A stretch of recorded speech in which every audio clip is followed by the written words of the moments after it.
ప్రకాష్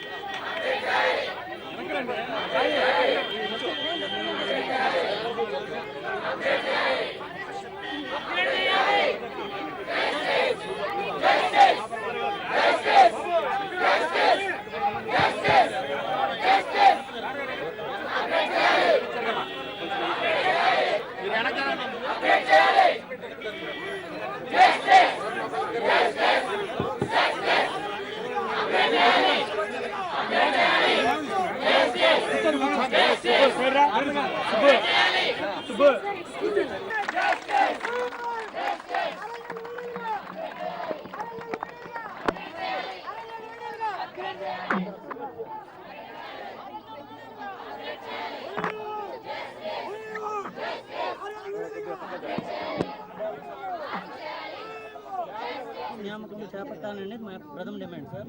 ఈ 1505లో కూడా veterinary assistants తో నడిపిస్తున్నారు సార్. అందులో కూడా 700 RLUలు ఖాళీగా ఉన్నాయి sir, rural life stock unit sir. So మా యొక్క డిమాండ్ ఏంటంటే ఈ రూరల్ లైఫ్ స్టాక్ యూనిట్స్ ఈ 1500 ఏవైతే ఉన్నాయో ఆ వెటనరీ డిస్పెన్సరీస్ గా అప్గ్రేడ్ చేసి పశు వైద్య నియామకం చేపట్టాలనేది మా యొక్క ప్రథమ డిమాండ్ సార్.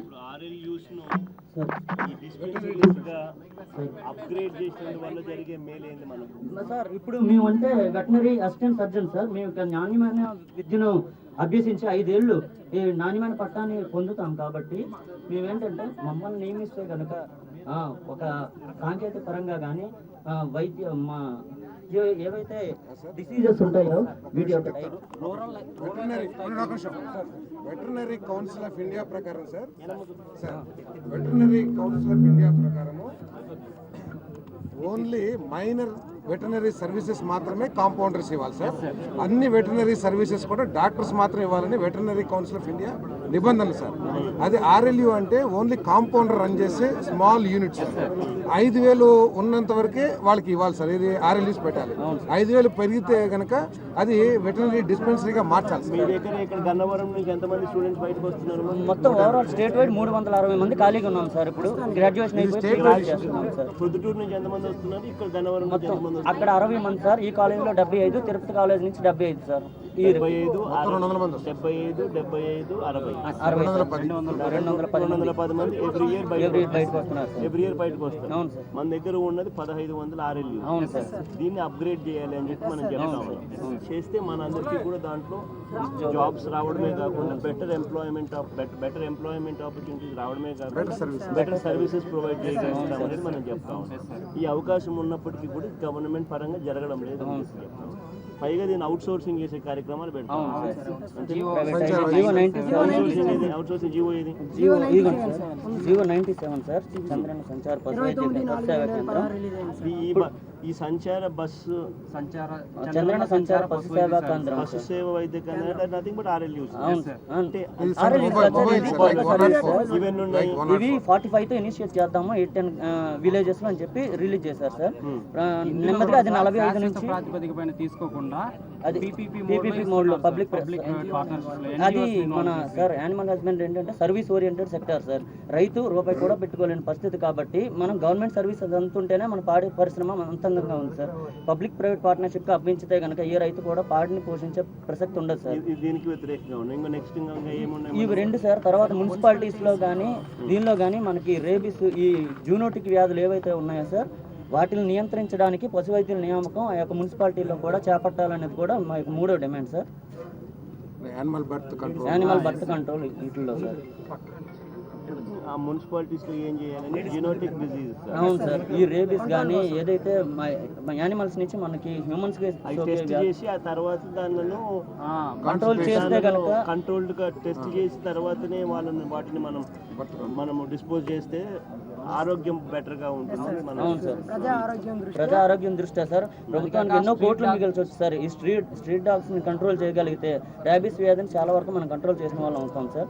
సో ప్రజా ఆరోగ్య దృష్ట్యా ఈ 3వది పెట్టాం సార్. రైతుల యొక్క సంక్షేమం గురించి RLU అప్గ్రేడేషన్ గురించి అడుగుతున్నాం సార్. మా యొక్క సంక్షేమం గురించి ఈ యొక్క చంద్రన్న సంచార పశువైద్య కేంద్రాల్లో శాశ్వత ప్రాతిపదిక నియామకం జరగాలని చెప్పి మా యొక్క డిమాండ్ సార్. ఇంతకు ముందు డాక్టర్స్ లేకపోవడం మూలంగానే వేకెన్సీగా ఉన్నాయి సార్. మీరు అడిగిన డిమాండ్స్ అన్ని కూడా న్యాయబద్ధమైన డిమాండ్స్ ఏమో.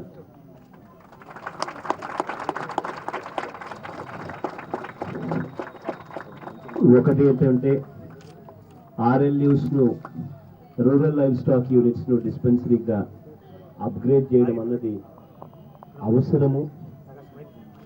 ఇప్పుడు ఉన్న పరిస్థితుల్లో 3 కాలేజీలు మనకు తిరుపతి, గన్నవరం, ప్రొద్దుటూరు 3 కాలేజీలు ఇప్పుడు మనకు అందుబాటులో ఉన్నాయి కాబట్టి అప్పుడు ఆర్ఎల్యూలు పెట్టినప్పుడు ఆ చట్టం ప్రకారం 1978లో పెట్టినప్పుడు అప్పుడు ఈ కాలేజీలు మనకు అందుబాటులో లేని పరిస్థితి.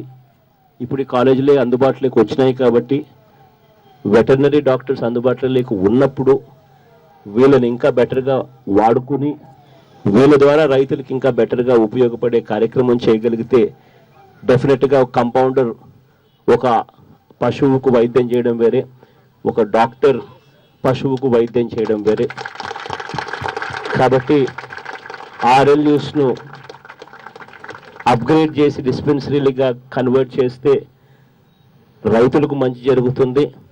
అదే మాదిరిగా పట్టభద్రులైన డిగ్రీలు పొందిన వెటర్నరీ డాక్టర్స్గా ఉన్న మీకు ఉద్యోగాల అవకాశాలు వస్తాయి అనడం న్యాయబద్ధమైన కోరిక. దీనికి పూర్తిగా మద్దతు ఉంటుందమ్మా మన తరపు నుంచి, పార్టీ తరపు నుంచి. అదే రకంగా ఈ చంద్రన్న సంచార పశు వైద్య కేంద్రాలు ఏదైతే ఉన్నాయో ఈ 104 పద్ధతుల మాదిరిగానే ఏదైతే ఉన్నాయో దీన్ని చంద్రబాబు నాయుడు గారు జీవో నెంబర్ 97 ద్వారా దీనిలను అవుట్సోర్సింగ్ చేయాలని, ఈ సేవా కార్యక్రమాలు అవుట్సోర్సింగ్ చేయాలి అని చెప్పి అనడం కూడా కరెక్ట్ కాదు. ఇన్ఫ్యాక్ట్ వైఎస్ఆర్ కాంగ్రెస్ పార్టీ మేనిఫెస్టోలోనే ఇంతకు ముందు కూడా మేము చెప్పాం 104 మాదిరిగానే 104ను బెటర్గా చేస్తాం, 108ను బెటర్గా చేస్తాం. అదే రకంగా పశువులకు సంబంధించి 102 అని చెప్పి ఆ రోజు ఒక నెంబర్ కూడా క్రిసన్ చేసి ఆ రోజు 102 పెడతాము.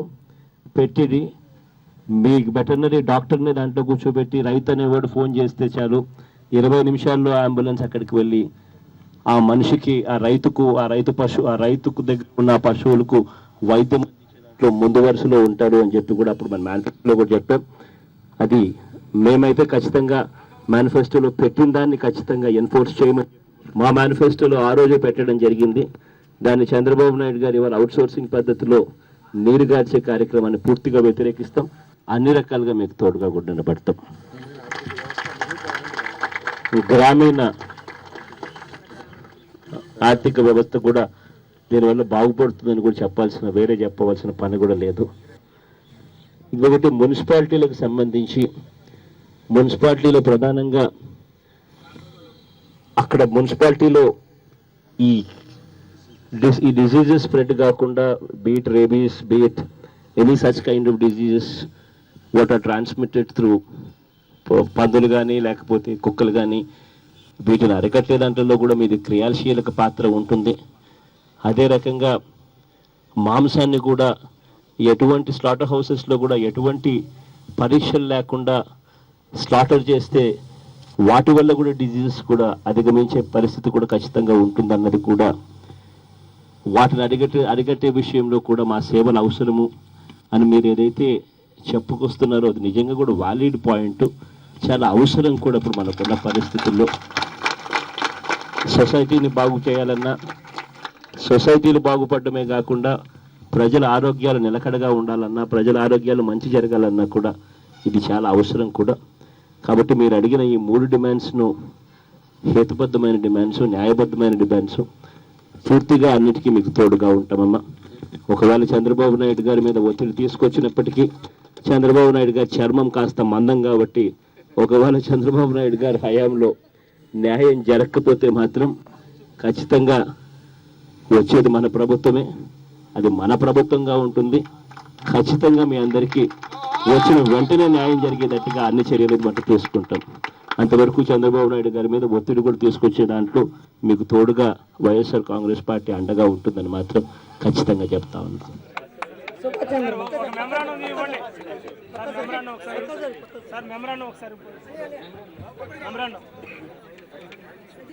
కెమెరా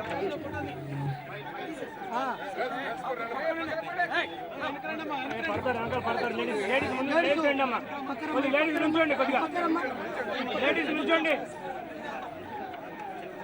సుబ్బు అమ్మా ఈ పక్కన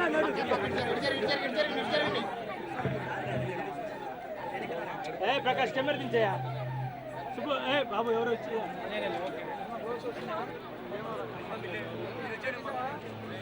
కెమెరా ఓకే ఓకే